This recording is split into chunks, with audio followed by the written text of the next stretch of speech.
धेमाजि जिल्लानि सिङाव थानाय मानिपुर गामिनि बिनोद बसुमतारी आरो लेसिउथि बसुमतारीनि सेथि फिसाज्ला मुस्रि हायेन बसुमतारीया नीट आनजादाव 468 नाम्बार आरो 1 नं महनपुर गामिनि रुंसारि आसिन बसुमतारी आरो मुस्रिमा उदांस्रि बसुमतारीनि सेथि फिसाज्ला मुस्रि राजा बसुमतारीया 419 नाम्बार लानानै उथ्रिनो हानाय फरायसा सानैखौ सिमेन्टगुरि बर' थुनलाइ आफाद सिमेन्ट दख'रा एबसु सानजा आरो सोनाब सानजारि नोगोर दख'रा इउबिपिअ आरो सिमेन्ट दख'रा आबोबा न' थांनानै बरायनायजों लोगोसे नखरजों सावरायहैदों। बे सावरायनायाव बाहागो लाफादोंमोन धेमाजि जिल्ला इउबिपिअनि लेङाइ आफादगिरि रबिन बर', धेमाजि जिल्ला एबसुनि बोसोनगिरि हिरण्य स्वर्गियारि, लोगोसे सिमेन्टगुरि बर' थुनलाइ आफाद सिमेन्ट दख'रा एबसु सानजा आरो सोनाब सानजारि नोगोर दख'रा इउबिपिअ आरो सिमेन्ट दख'रा आबोबनि दैदेनगिरिफोरा बाहागो लायो। गिबियावनो रादाब बुथुमगिरि नोंथांमोननिसिम फुंबिलिनि गोजोन हामलायनायखौ जासिग्रोबाय, लोगोसे गासैबो नायगिरि बिथांमोननिसिमबो फुंबिलिनि गोजोन हामलायनायखौ जासिग्रोबाय। दा जोङो जोंनि सिमेन्ट ओनसोलावहाय सानै गथ' थांनाय 2022 मायथाइनि नीट आनजादाव उथ्रिसार जानो हादों। दा बेनिनो जोंनि 1 नं महनपुर गामिनि रुंसारि आसिन बसुमतारीनि सेथि फिसाज्ला आरो बिमा उदांस्रि बसुमतारी, सेथि फिसाज्ला राजा बसुमतारीया उथ्रिसार जानो हाबाय। दा बेवहाय जों जिहेतु लोगो मोनबोनाय बायदिहाय बिथांनि नखरनि जिहेतु जारिमिन बेखौ जों एसे मोनथिखालायो। बिथाङा रुंसारि आसिन बसुमतारी बिथाङा सिबि बड' हाइ स्कुलावहाय सानखान्थि बिभागाव फोरोंगिरि महरै फोरोंगिरि मावदोंमोन। दा बुंनो थाङोब्ला दा बिथांनि नखरनि जिथु हाल-साल जोबोद माने गाज्रि उसुबिदाखौनो होननांगोन। आरो जा गथ'आ दिनै उथ्रिसार जानो हादों बिथाङा बिमायनि नखरावहाय थानानै फरायदों। आरो दा जिहेतु उथ्रिसारनायनि उनाव गोबां थाखा फैसानि खोथा थाबावबाय, बेफोरखौ जों दा सावरायनानै मोनफ्रोमबो आफादजों ज' लोगो नांनानै सावरायलायनानै बोरैहाय जोङो हेफाजाब मदद होलायनो हायो बेखौ जोङो सावरायलांबाय थानोसै। लोगोसे जोङो जाखिनि आफाद दङ सिमेन्ट दख'रानि सिङावहाय खौसेथि बर' सुबुं आफाद, बर' थुनलाइ आफाद, एबसु, लोगोसे आबोब, ज'है जोङो जोंनि जिहेतु काउन्सिल मोनसे दङ बिकेडब्लिउएसि, दा बिकेडब्लिउएसिनि चिफ बिथां मिनिस्वर बसुमतारीजों जोङो खेबसे जथुमनो सानदों। लोगोसे जोंनि बिकेडब्लिउएसिनिनो सोलोंथाइनि डिपार्टमेन्टनि मिनिस्टार जोंहा अनिल बसुमतारीमोन नामाथाय, बिथांजोंबो जोङो खेबसे जिरायना सावरायनोसै। लोगोसे जोंनि धेमाजि जिल्लानि जिल्ला दैदेनगिरि आफादगिरि नेहाथारि बिथांमोननिफ्राय जों माखासे बोसोन लानानै बिथांमोननि जिहेतु गोरिब नखर निखावरि नखर बोरैहाय जोङो हेफाजाब होलायनो हागोन बेखौ जों सावरायलायनानै जाखिनि हेफाजाब होनो हायो बेखौ जों हेफाजाब होनो थाखाय थांखि लानाय जादों। आं गोसोआव जोबोद गोजोननाय मोन्दों आरो आङो फोथायनाय दंखायोमोन आंनि फिसाया जे बे फरिखायाव पास जागोन। गथ'मोन एग्जाम गाबोन बायदि एग्जाम जागोन खालि गथ'आ बुंदों, आइ आं गाबोन एग्जामखौ माबोरै हैगोन, आं हागोन ना हाया होननानै आंनाव कल हरबाय थायोमोन। आं होनो, नोङो सिन्था खालामनाङा बाबा, नों मोजाङै गोसोआव लानाय माबाफोरखौ बावगारलांनो नाङा, नोङो मोजाङै मोजां फरिखाखौ पास खालामथार, जेरैबाबो जोंहा थाखा फैसा गैया, नों इमान फैसा थाखा गारबाय, नों मोजाङै फरायथार बाबा इदि होननानै आं बुंहरोमोन गथ'खौ। आं माने दा सानो दाबोथ' गथ'नि एडमिसन लानो थाखाय आंहा फैसा थाखा गैया, बेखौ माने आं सहाय होयोबा जोबोद गोजोननाय मोनगोन। आं बाथौ मिसनाव फरायोमोन। बे बाथौ मिसनाव फरायखांनायनि उनाव क्लास 7 मोनबाथाय बियो नवोदय एग्जामखौ होदोंमोन।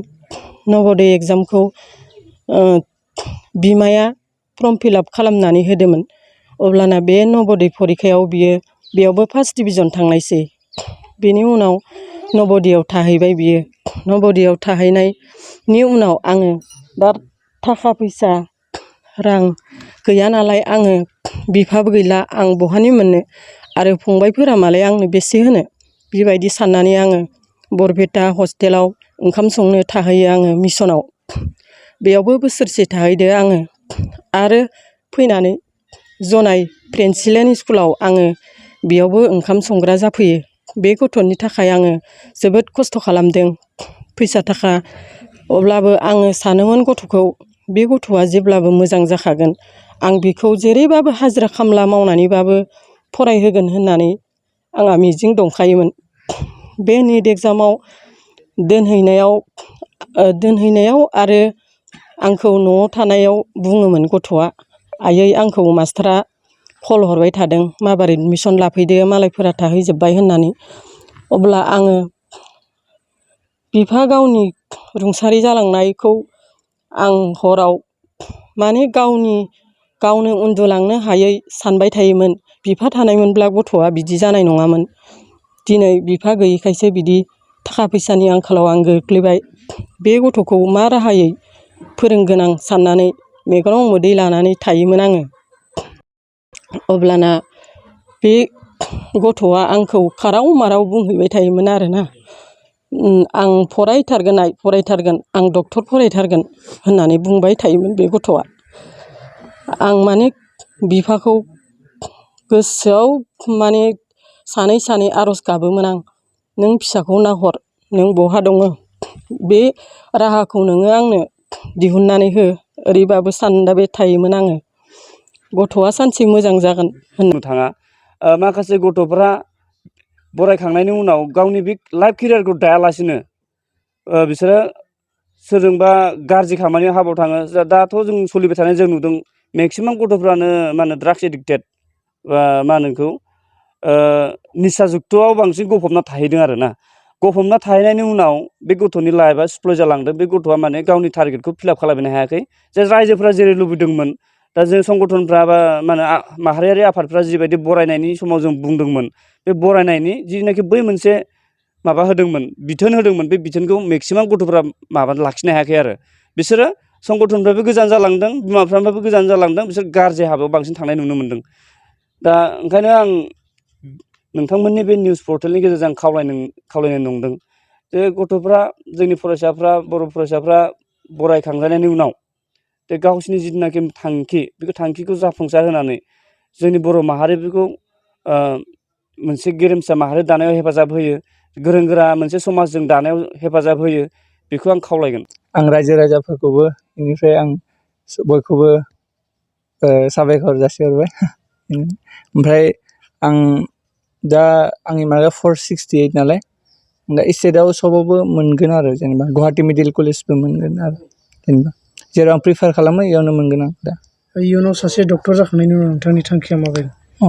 बेनो दे, माने आंनि बर', फार्स्ट अफ अल आंनि बर' जाय आंनाव मोनसे दं, माने बर' माबानि थाखाय मोनसे मावनो बे बुस्थुआ दङ जे माने बेनो जे ससाइटिनि थाखाय मोजां खामानि मावनांगौ। ओमफ्राय दा आं गामिफोरखौ बेफोरावनो आं जायखिजाया उनाव बेफोरावनो क्लिनिक खुलिनांगोन, सिला बोथारफोर बायदि बिदि आंनि लकेलिटियावनो। ओमफ्राय गावनि मानसिखौ सार्भ खालामनाया मोजां जागोन बायदि मोनो आरो आं।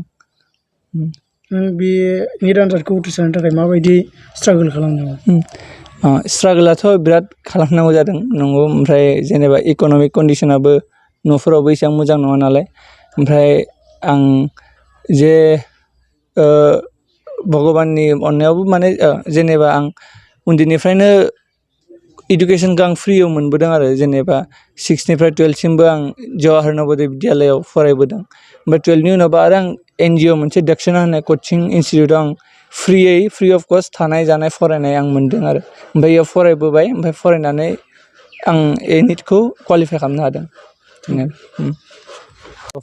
उन्दै जाय दा दङ क्लास 5, 6फ्राव फरायनानै दङ, बिसोरखौ बेखौनो खावलायो जे माने आजिखालि नंमारगौ बियो, माने जे बर'नि इयुथफ्रा माने एसे बेलेग लामायाव थांनाय बांसिन नुयो आजिखालि। माने खसाखौ बुंनो थांबाथाय जे माने उन्दैनिथ' मोजां, क्लास 5सिम मोजां जायो, 6, 7निफ्राय आजिखालि जेनेबा फेसबुक, इन्सटाग्राम बेफोरबायदियाव हाबनानै मानसिफ्रा माने एसे फेसन माबा माबि बेफोराव हाबो।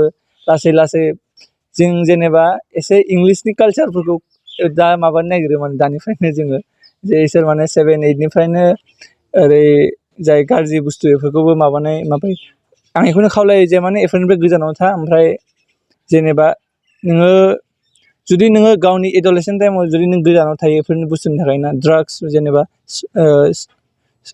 जिखुनु एलकहल ड्राग्स बेफोरखौ माने एडलेसेन्ट टाइम माने 18 बोसोरसिम जुदि नोङो बेफोरखौ दाङा अब्ला आवगायावबो दांनायनि चान्सआ बिराद खम थायो माने स' नोङो गावखौ बे एडलेसेन्ट टाइम माने क्लास 10, 11, 12 बे समाव गावखौनो कन्ट्रल खालामनो हाबानो बै समाव हाहैगोन आरो ओमफ्राय बेफोरनो जुदि नों 12नि उनाव टेक्निकेल लाइनाव हाबो जेनेबा डक्टर इन्जिनियार जिखुनु नार्स माबा माबि अब्ला मोनसे माने नोंनाव सिकिउरिटि मोनसे थायो जे माने नोंनाव जेबो उनाव दं माने मानसि मावनो हाथारगोन नोङो बे बुस्थुआ दं माने ओंखायनो टेक्निकेल कर्स नों जुदि फरायनो गोसो अब्ला 9निफ्रायनो नोङो जुजि क्लास 9, 10, 11, 12 4 बोसोरखौ मोजाङै फराय अब्लानो नोङो हागोन आरो बे 4 बोसोरानो नोंनि लाइफखौ डिसाइड खालामो माने नोङो 9, 10, 11, 12आव मा फरायो बेनो गुथे आवगायाव माने नोंनि जार्निखौ डिसाइड खालामगोन माने नों इयाव गाज्रि जाबा गैला नोंना आवगायाव ओमफ्राय जुदि इयाव मोजां जायो अब्ला आवगाया ओरैनो मोजां जालांगोन माने बेनो आरो ओंखायनो बै समखौ मोजाङै स्पेन्ड खालाम क्लास 12सिम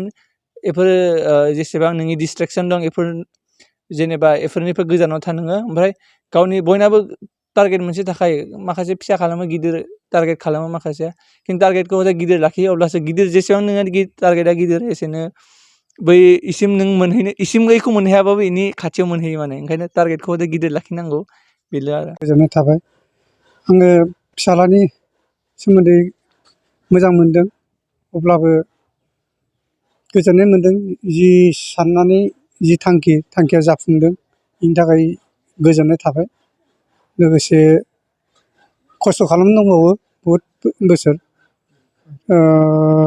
4-5 बोसोरसो खस्थ' खालामनांबावो इसोरनि अननायाव आफा बोराइ बाथौनि अननायाव आरो रायजो राजानि अननायाव जाथि बंस'नि अननायाव मोजाङै उथ्रिनानै फैगोनखौ आङो आसा खालामनानै माने आसा खालामनानै थानाय जाबाय आरो नोंथांनाव हान्थु सिं गोदोना आखाइनि आसि सिंस्रि दाफोना सानाय आफादावनि सानाय आथिं मिजुनाय सानाय खर' जरा सानाय आथिं फारनैबो बोलो मोनै जानजि सानानै आथिङाव साहैनाय जायखिजाया गोजामनिफ्राय गोजाम सानाय जादोंब्ला नोंथांमोना जिंगासिनो नांला